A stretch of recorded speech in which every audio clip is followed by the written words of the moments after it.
We've all been there, a looming deadline or a huge task, and instead of tackling it, you're watching cat videos or organizing your sock drawer.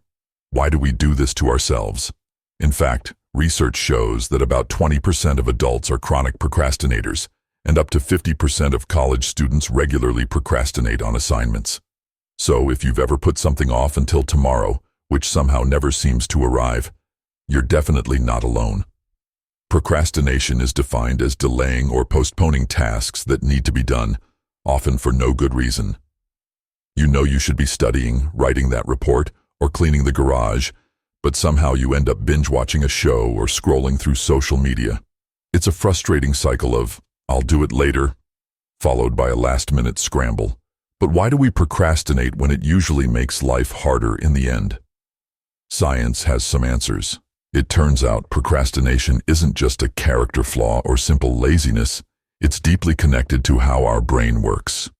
We basically have an internal tug-of-war between two parts of our brain, the limbic system, the old instinctive part that wants instant pleasure and comfort, and the prefrontal cortex, the newer part that plans and reasons. When faced with an unpleasant or effortful task, the limbic system screams, "Run away, do something fun instead." Meanwhile, the prefrontal cortex politely reminds us about our long-term goals and responsibilities. The trouble is, the limbic system is a lot stronger. Survival instincts are no joke. So often the urge for immediate comfort wins. In other words, present you hijacks the wheel and tosses future you into the back seat. Another scientific insight: procrastination is a way we cope with stress or negative feelings. When we see a big, scary task, we might feel anxious or doubt our abilities. Procrastinating gives a temporary relief. Phew, we avoided that stress for now. But later, when panic cranks up as the deadline nears, it bites us back. Psychologists even found that procrastinators have higher stress and worse performance in the long run, debunking the myth that we work better under pressure. Okay, enough bad news.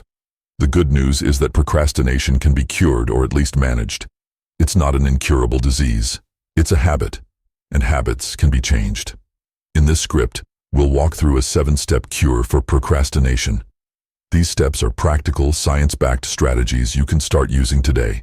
We'll cover everything from tricking your brain with tiny tasks to hacking your environment and even tailoring advice to your personality. Sound good? Let's dive in. Before we jump to step 1, here's a question. By the end of step 7, you'll not only understand why you procrastinate, but have a toolbox of 7 practical strategies to beat it, starting with how to make big tasks not so scary. Ready?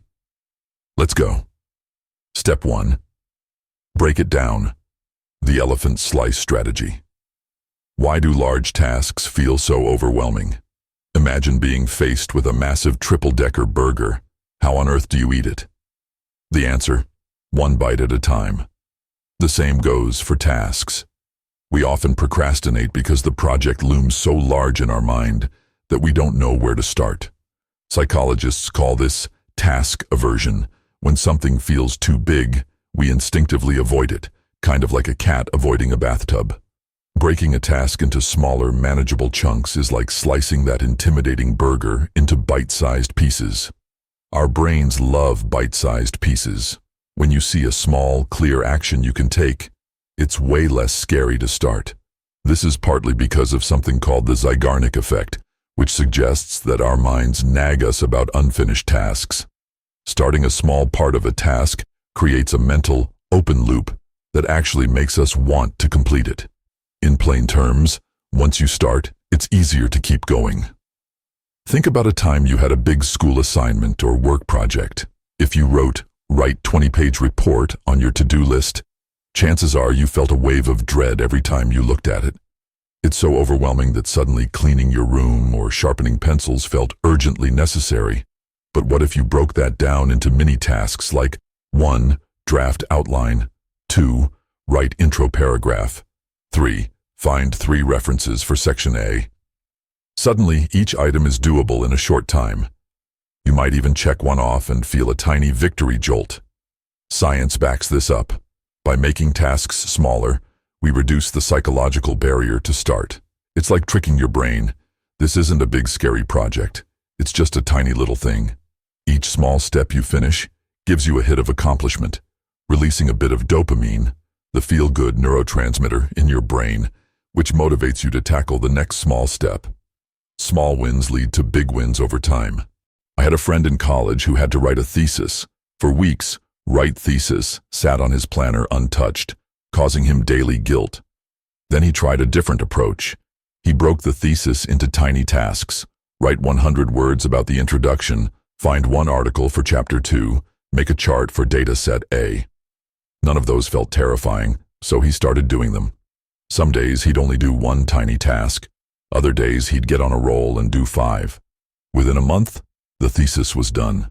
He swears the only way he survived was by tricking himself into thinking he wasn't doing a big project, just lots of little ones. So, step 1 for you. Whatever you're procrastinating on, break it down.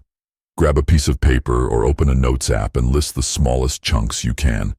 If your task is really daunting, make your first chunk absurdly easy, like open a new document or write one sentence.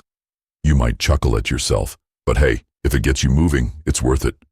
Remember, you can't finish what you don't start, and starting is a lot easier when you have a clear, small step in front of you. Would you rather face one fire-breathing dragon or a dozen little geckos? Most of us would choose the geckos, and that's essentially what you're doing by breaking a big task, dragon, into tiny tasks. Geckos. Slay those geckos one by one, and before you know it, the dragon's done for. Step 2. Keep it small, the art of just starting. Okay, you've broken the task down. Now what? Now keep it small to start. The hardest part of beating procrastination is often just getting started. Have you ever noticed that once you begin something, it's never as bad as you thought, and you often keep going? There's a reason behind that. It's called activation energy. In chemistry, activation energy is the initial energy needed to start a reaction.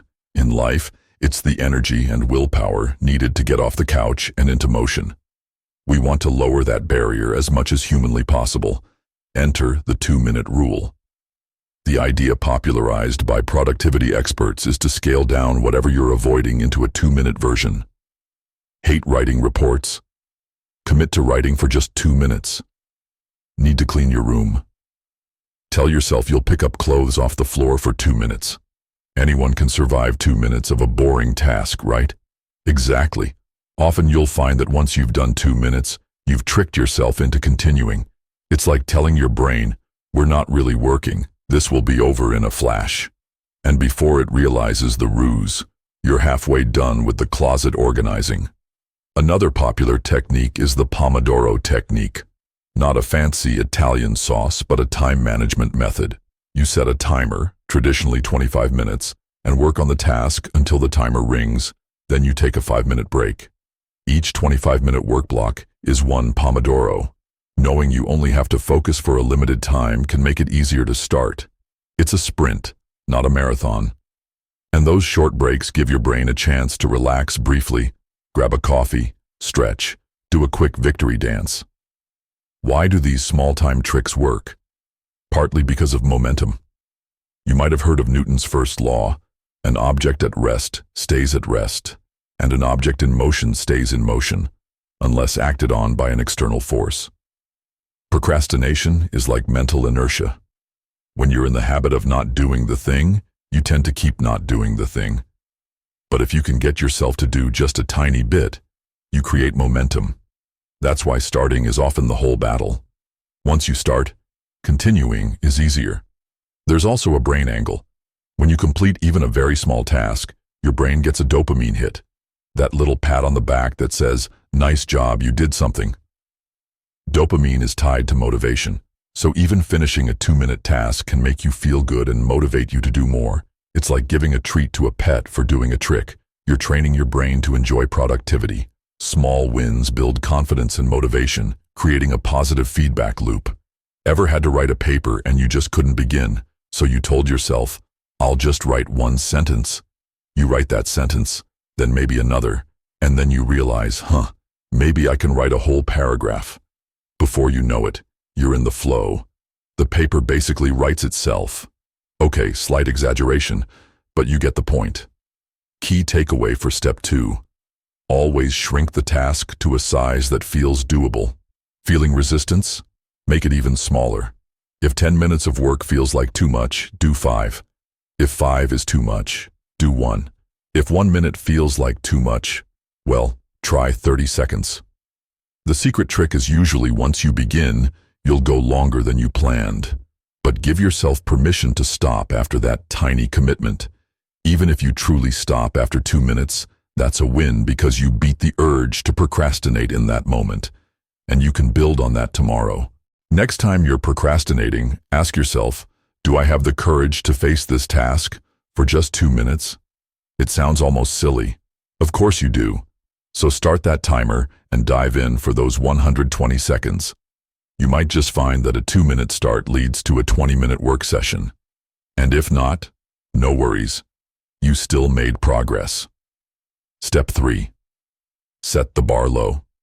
Sometimes we procrastinate not because the task is huge, but because we're huge perfectionists. If you've ever delayed starting something because you're waiting for the perfect time or you feel you must do it flawlessly, this step is for you. Perfectionism and procrastination are like evil twins.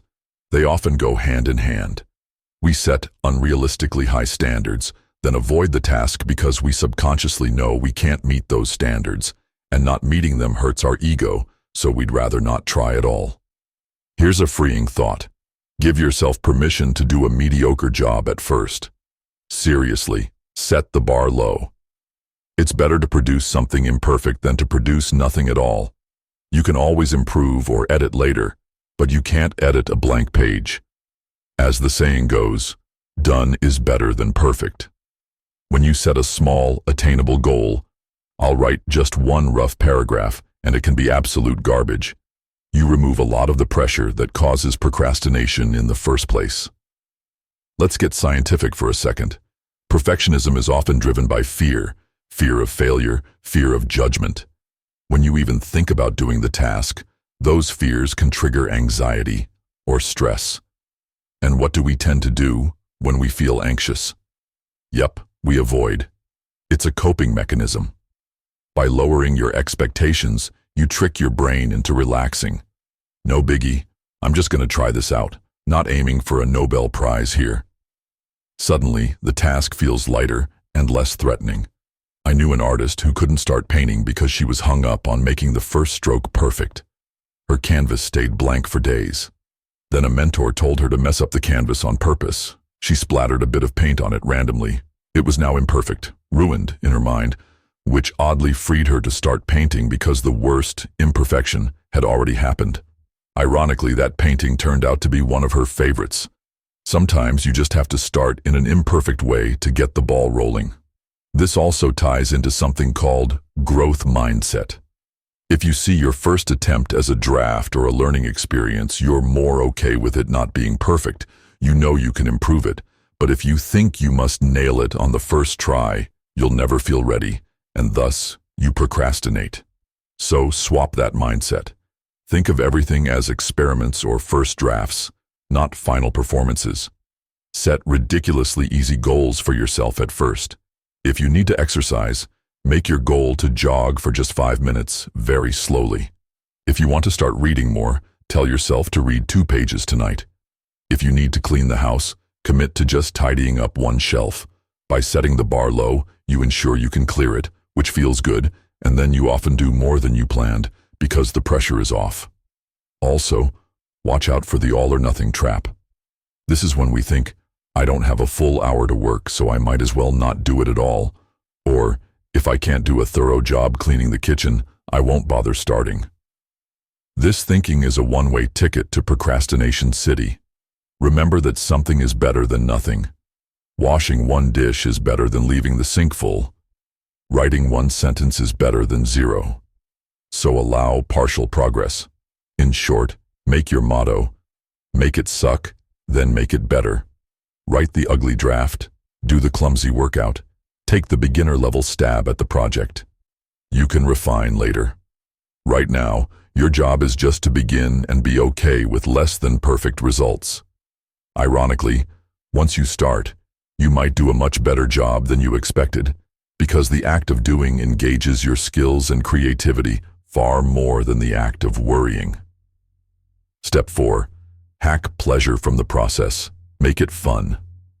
Let's face it, we procrastinate more on tasks we find boring, difficult, or just plain unenjoyable. If something isn't fun or rewarding now, it's tempting to put it off in favor of something that is fun. Hello, video games or Netflix. Step 4 is about hacking pleasure into the process so that doing the task feels more enjoyable or satisfying. How can you make a boring task more fun? One approach is gamification, turning your work into a sort of game. For example, set a point system or a timer challenge. Can I write 100 words in 10 minutes? Go. Or every time I finish a subtask, I get 10 points, and at 50 points, I level up and take a break. It sounds silly, but adding these playful elements can trick your brain into feeling like the task is more of a challenge or game than drudgery. Pair the boring task with something you enjoy. This is often called temptation bundling. For instance, only listen to your favorite podcast or playlist when you're at the gym or doing house chores, or indulge in a special coffee or snack only when you're studying. Professor Katie Milkman from Wharton conducted a study where people were given addictive audiobooks, like page-turner novels, but could only listen while at the gym. Guess what? Those people went to the gym 51% more often than those without audiobooks. They literally started to look forward to workouts because it meant they got to find out what happened next in the story. You can use the same concept. Pair your should do with a want to do, and you'll be more likely to show up for the should. Don't underestimate the power of rewards either. Our brains are basically big reward-seeking machines. If you promise yourself a reward after completing a task, it gives you something to look forward to, beyond just the satisfaction of being done. The reward can be anything: 15 minutes of guilt-free YouTube, a piece of chocolate, a relaxing bath, playing a game, calling a friend, whatever feels like a treat to you. Knowing there's a pot of gold, or like a donut, at the end of the rainbow, can motivate you to start the journey. The psychology here ties into habit building. In habit loops, a reward at the end reinforces the behavior, making it more likely you'll do it again. If every time you finish a tough task you treat yourself, your brain starts associating finishing tasks with positive feelings. Eventually, the task itself can become more satisfying because you know what it leads to. Another way to hack pleasure is to find meaning or purpose in the task. This is a bit more abstract, but powerful. Ask yourself, why does this task matter to me? How does it help me or others? If you can connect it to your values or goals, it becomes inherently more rewarding. For example, paperwork might bore you to tears, but if you remind yourself it's part of building your dream business, it feels more worthwhile. Studying for an exam might suck, but if you see it as a step toward your career and helping others, say becoming a nurse or engineer, it takes on a sense of mission. Turning the task into a part of a bigger, meaningful picture can provide internal satisfaction. Lastly, consider making the process social or communal if possible. Humans are social creatures. Doing things with others or sharing progress can make tasks more enjoyable. If you're procrastinating on exercise, join a class or get a workout buddy. Struggling to write? Maybe do a virtual co-working session with a friend where you both hop on Zoom and work quietly together for an hour. It's surprisingly motivating. Some people even live stream themselves studying to have that sense of community. When something feels like a group activity, or at least not a lonely slog, it can be more fun. The bottom line, find any angle that brings a spark of joy or reward into the work. It might be external, treats, games, music, or internal, meaning, purpose, community. When you actually like or look forward to some aspect of the process, procrastination loses its grip. Instead of, ugh, I have to do this, it can become, hey, I get to do this because I'll earn that reward, I'll enjoy my music, I'll achieve my goal. Step 5. Use Parkinson's Law. Deadlines are your friend. Have you ever noticed that if you have a whole day to do something that takes an hour, it somehow takes all day? And if you only have an hour, you get it done in an hour. This is basically Parkinson's law in action, which states that work expands to fill the time available for its completion. In other words, the more time you think you have, the more you'll stretch out the task. Step 5's cure. Use Parkinson's law to your advantage by setting tight deadlines or time limits. Why do deadlines work? First, they create urgency. When the finish line is in sight, your brain shifts into, "Oh crap, we need to focus" mode. It's like those reality cooking shows where chefs have 30 minutes to whip up a gourmet meal. The ticking clock pushes them to work efficiently, eliminate fluff, and zero in on what's essential. If they had all day, they'd dawdle, experiment too much, or second-guess every step. Now, in real life, you often have deadlines from your boss or teacher, but for tasks where you're your own boss, like personal goals or open-ended projects, you need to be your own deadline setter. If you say, "I want to learn Spanish someday," that someday can stretch into never. But if you book a trip to Mexico in 6 months and commit to being conversational by then, boom, you've got a deadline that makes it real. One technique is to set artificial deadlines. Let's say you have a report due next Friday. Tell yourself it's actually due this Friday. Write it in your calendar, set reminders. Even though you know it's a self-imposed deadline, treating it seriously can light a fire under you earlier. Another method, schedule less time than you think you need. If you think a task will take 3 hours, give yourself 2 hours on the calendar. This forces you to focus and work briskly. You might be surprised that what you thought required 3 hours actually could be done in 2 when you're not half procrastinating through it. Also, consider breaking your work into smaller deadlines. For example, if you're writing a book, a huge task, set deadlines for each chapter. If you're cleaning the house, give yourself 15 minutes per room. That prevents the work from feeling endless. It's like running through checkpoints in a race. Each one gives you a target to sprint toward. Parkinson's law can also be harnessed by using timers in a fun way. Say, "I'll see how much I can get done in 30 minutes, and race the clock. You might gamify it.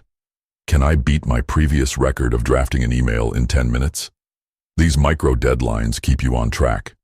It's a bit like turning work into a timed challenge, which can jolt you out of procrastination and into action. There is a caution. If you set a deadline that is too unrealistic, "I will do this 5-hour task in 30 minutes, your brain will call BS and you might get demoralized. So be somewhat realistic, but do push yourself. Also, for some people, too much deadline pressure can cause anxiety that also leads to procrastination. What a catch-22. If that's you, try deadlines that are firm but not insanely stressful. Accountability deadlines. Tell someone else about your goal or deadline. "I'll send you this draft by Sunday night." Now it's not just in your head, you've made a promise. Many of us will break promises to ourselves but hate breaking them to others, even if it's just a friend doing you a favor by checking in. This external pressure can mimic the effect of a real deadline. That's why things like writers' workshops, study groups, or fitness classes work. You have a set time to do something and people expect you to show up. Create a sense of urgency, shorten your timelines, set interim deadlines, and if needed, get someone else involved to keep you accountable. When you have a clear finish line and not too much time to get there, you're less likely to waste time on Reddit or rearranging your bookshelf for the 10th time. You'll roll up your sleeves and get to it. Think of it as becoming your own project manager. Firm, but fair. Step 6. Optimize your environment. Remove distractions. Imagine you're trying to eat healthy, but your kitchen table is piled high with cookies, chips, and candy. It would take Herculean willpower to not nibble, right? The same principle applies to productivity. If you're trying to work or study, but your phone is buzzing, your desk is cluttered, and Netflix is one click away, you're setting yourself up for a battle of willpower that you'll often lose. Step 6 is about setting up your environment to make focus easier and procrastination harder. First, remove or reduce distractions. Our modern world is basically a giant distraction machine. Research has found that when you get distracted, say by a notification or someone interrupting you, it can take over 23 minutes to refocus fully on your task. Ouch, that's a lot of lost time just for checking one text message. So, turn off those notifications or put your phone on Do Not Disturb. Better yet, put your phone in another room if you don't need it. A study at the University of Texas found that even having your phone within sight, even if it's off, can reduce your cognitive capacity. Out of sight, out of mind, as they say. And in this case, it literally frees up brain power for your task. If the internet is your Achilles heel, there are apps and browser extensions that can block distracting sites for you during work sessions. Use them. Make it so that even if you have a moment of weakness and try to procrastinate, the environment stops you. Site blocked, get back to work. It's like child-proofing your environment, except you're both the child and the adult in this scenario. Now optimize your physical space. A cluttered, messy environment can subtly stress you out or make it hard to concentrate. You don't have to have a Pinterest-perfect desk, but a clear workspace with the things you need and minimal junk can help your mind feel more organized. Think of your workspace as a cockpit. It should have what's necessary for your mission and not much else. If you're constantly shuffling piles of paper to find something, that's friction that can derail your focus. Consider your sensory environment too. If noise distracts you, noise-canceling headphones or earplugs can be a godsend. Maybe you work better with a bit of background music or white noise. That's fine. Just make sure it's consistent sound that doesn't pull your attention away. Good lighting helps. No one feels sharp and motivated in a dim cave of a room at 2 p.m. If you work at a computer, maybe a larger monitor or a proper keyboard can make the experience more comfortable so you're not tempted to wander off. Also, create cues for focus. Some people have a ritual like lighting a candle, or they have a specific hat they wear when writing. Yes, really. When that candle is lit or the work hat is on, it signals to your brain, it's go time. Even something like a tidy desk or a specific location, like a certain chair you only use for reading, can cue your brain that we're in work mode now. This helps transition out of procrastination mode. On the flip side, make procrastination slightly less convenient. If you often find yourself playing video games instead of working, consider unplugging the console and storing it in the closet when you're not using it. That extra effort to set it up can deter impulsive play. If social media is a trap, log out of your accounts or remove the apps from your phone so it takes more steps to access them. Psychologists sometimes call these micro-costs, tiny hurdles that make a bad habit a bit harder, giving you a chance to catch yourself and choose differently. For example, if cookies are your diet downfall, not having them in the house at all is the micro-cost. Similarly, no Twitter tab open means you'd have to log in to scroll, and maybe that pause is enough to refocus you. Digital detox is another consideration. If you really need deep focus, some people go as far as turning off the internet entirely for an hour or two, if your work allows. It's amazing how productive you can be when the online world is on hold. Or simply put your phone on airplane mode and hide it in a drawer. Make your environment your ally, not your enemy. Set it up so that staying on task is the path of least resistance. When you're trying to focus, eliminate the obvious distractions, organize your space, and create cues that tell your brain this is work time. And when you're tempted to procrastinate, have some speed bumps in place that make it just a bit harder to give in. You'll find that you won't need as much willpower because you've engineered your surroundings to support your goals. Step 7. Understand your personality type. Know thy procrastinator self. Here's a key insight. Not all procrastination is the same, because not all procrastinators are the same. People procrastinate for different underlying reasons, and a strategy that works for one person might not work as well for another. This is why it's important to understand your personality type when it comes to productivity and motivation. Think of it as knowing your procrastination profile. Once you identify why you tend to procrastinate and what makes you tick, you can choose tactics that play to your strengths and avoid your particular pitfalls. One popular way to look at this is by identifying what type of procrastinator you might be. For example, are you a perfectionist procrastinator? This is the person we talked about in Step 3. You delay because you're afraid of not meeting your high standards. If that's you, then setting the bar low and focusing on just starting, Steps 2 and 3, is crucial. Maybe you need to remind yourself that it's okay to be human and produce an average result sometimes. For a perfectionist type, learning to say it's okay if this is just 80% good can be revolutionary. Or maybe you're the thrill-seeker type of procrastinator. You crave the adrenaline of a last-minute rush. You tell yourself you work best under pressure.